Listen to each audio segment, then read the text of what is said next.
約瑟夫和羅曼，聖亞克山重新造林。那天早上，約瑟夫和羅曼拿在廚房忙碌，他們的母親正在用蘋果、梨和桃子做水果沙拉。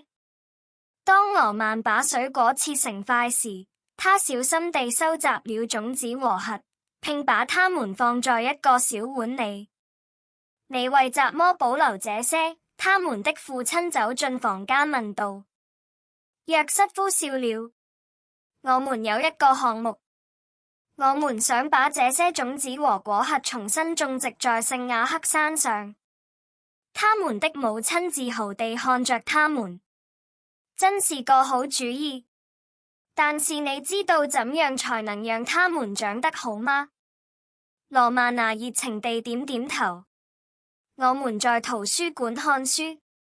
你必須先讓果核乾燥，然後把一些種子放進冰箱，然後再種植。他們的父親表示同意。很好，你也可以向爺爺請教，他很了解樹木。接下來的週末，孩子們帶着一袋果核和種子去了祖父母家。爺爺手裡拿着鐵鍬，正在花園裡等着他們。那麼，小園丁們，你們想種果樹嗎？約瑟夫熱情地點點頭。是的，我們想在山上重新種上樹木，讓每個人都能得到果實。爺爺向他們解釋了如何選擇正確的地點以及如何保護幼苗。你必須把種子埋好，一開始記得經常澆水。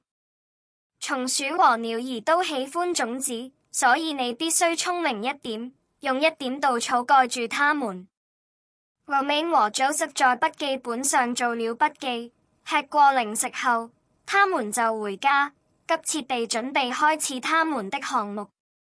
接下來的星期六，他們準備了一個背包。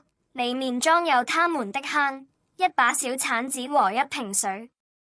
在父親的陪同下，他們爬上了聖亞克山。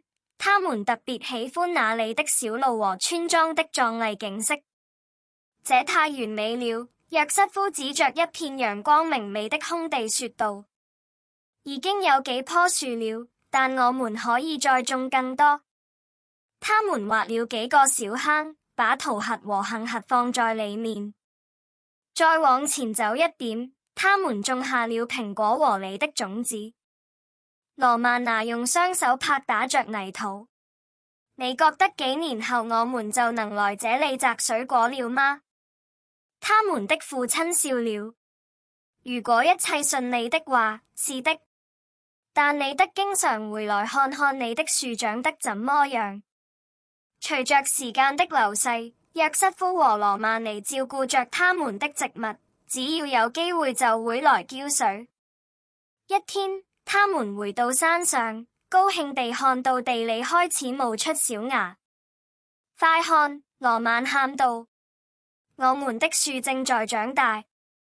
約瑟夫拍了拍手：我們成功了！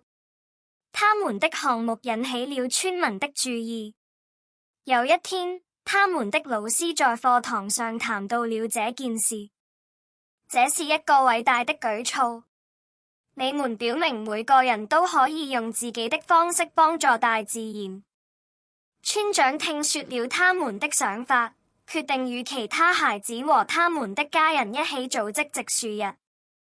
於是，一周後，聖亞克山就迎來了數十名年輕的園丁。他們小心翼翼地種植石頭和種子。一天結束後，約瑟夫和羅曼雖然很累，但很開心。他們滿懷自豪地望着那座小山，想象着在他們的推動下，果能將逐漸壯大。再過幾年，大家就可以來這裡摘水果了。羅曼笑着說道。約瑟夫點點頭。這樣鳥兒和松鼠也會有東西吃啦。太陽開始落入地平線，柔和的金色光芒籠罩着整座山丘。他們的父親將一隻手放在他們的肩上。你們今天做了一件美好的事情，你們豐富了大自然，為子孫後代留下了珍貴的禮物。約瑟夫和羅馬握手，為他們的冒險感到自豪。他們知道他們會經常回到這座山上，看着樹木成長，並有一天品嘗勞動的果實。